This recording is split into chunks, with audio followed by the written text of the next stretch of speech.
Well, hello everybody. I thought because you are first-year students who haven't actually been inside the Environment 1, 2, and 3 buildings, I should do just a quick tour, starting at my office and coming down the very exciting EV1 hallways. This is the oldest of the 3 Environment 1, 2, and 3 buildings. So I'm just heading down towards the central courtyard in EV1.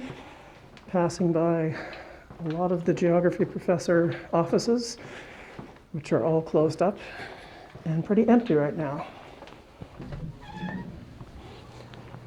So this is just the lobby of the EV1 building with one of the 2 living walls in the faculty.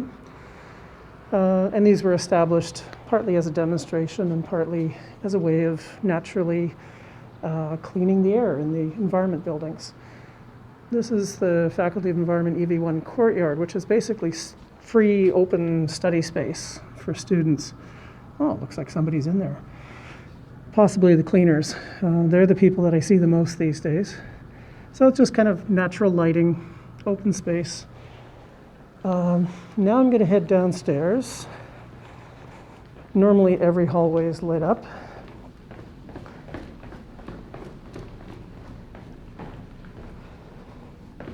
And here we see just some of the advertising for the Environment Student Society.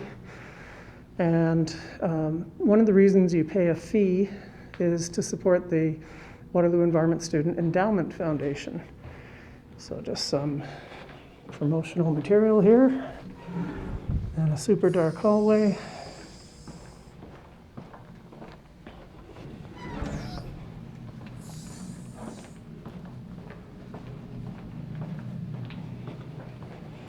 So the reason I'm going down a dark hallway is basically to come up to one of the most important rooms in the entire 3 buildings. It's the Environmental Studies Society coffee shop, ESS coffee shop. Unfortunately closed, but normally it's open, staffed with student volunteers. And then inside you've got just lots of open study space, socializing space, place to heat up your food, ESS office. Okay. So yeah, the Faculty of Environment runs on coffee and student volunteers. Okay, so I'm heading into EV2 if it's open. Yeah, it's open, good. The Environment 2 building is newer. I don't really know the history of this building. I think it's kind of 1980s, whereas EV1 is more like late 60s. These are just some of the lab spaces here. I won't go into any details, but basically remote sensing labs. This is the mapping, analysis, and design lab with all of the staff information.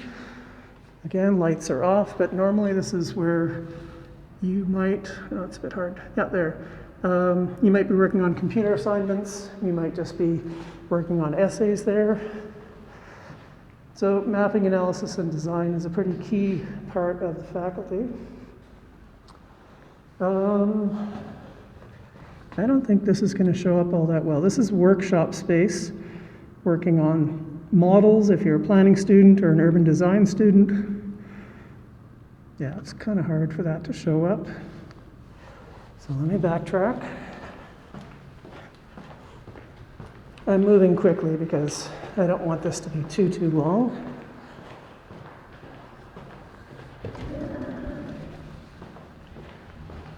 So now I'm going upstairs to the main floor of the EV2 building, the Environment 2 building. Environment 2 is where planning faculty members are located.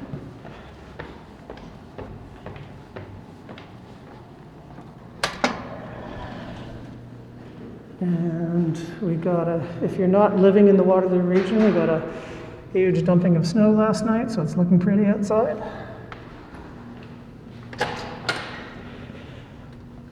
Just more common space, socializing space, workspace.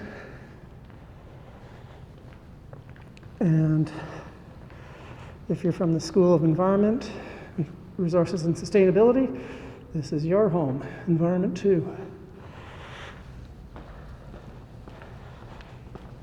Okay, now I'm going to see if the doors are open to Environment 3. And they are.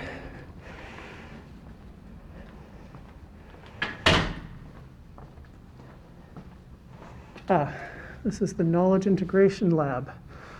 So if you're in that program, this is kind of your home workspace. It's a bit hard to see. Let's try from this angle. That's a bit better. Just more social space when we get back to a face-to-face environment.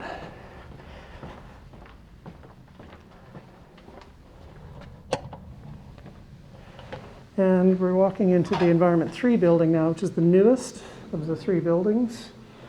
This is the LEED Platinum rated building. And here we've got a very large living wall. This is called the atrium. So again, kind of open space. This is where a lot of the faculty-wide functions are held. And some of the classroom workshop space.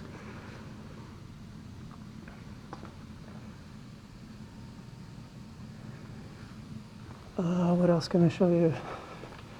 I've got about another 2 minutes left in my space in my cell phone for video.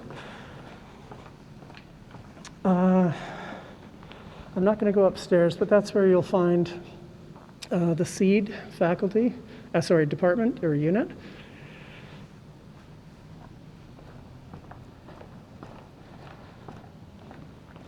And this is just one of the student,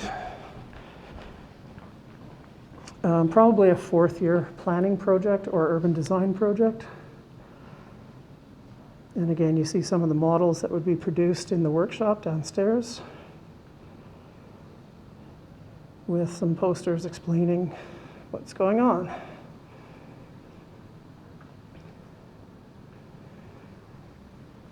Okay, so I think I'm going to, oh no, I'll go downstairs if I've got time.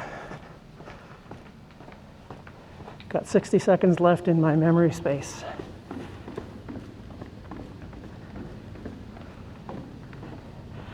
Yet another coffee shop in Environment 3 when it's open. This is the Williams coffee shop. And again, more socializing space right here. And just outside Williams coffee shop is the ring road surrounding the campus.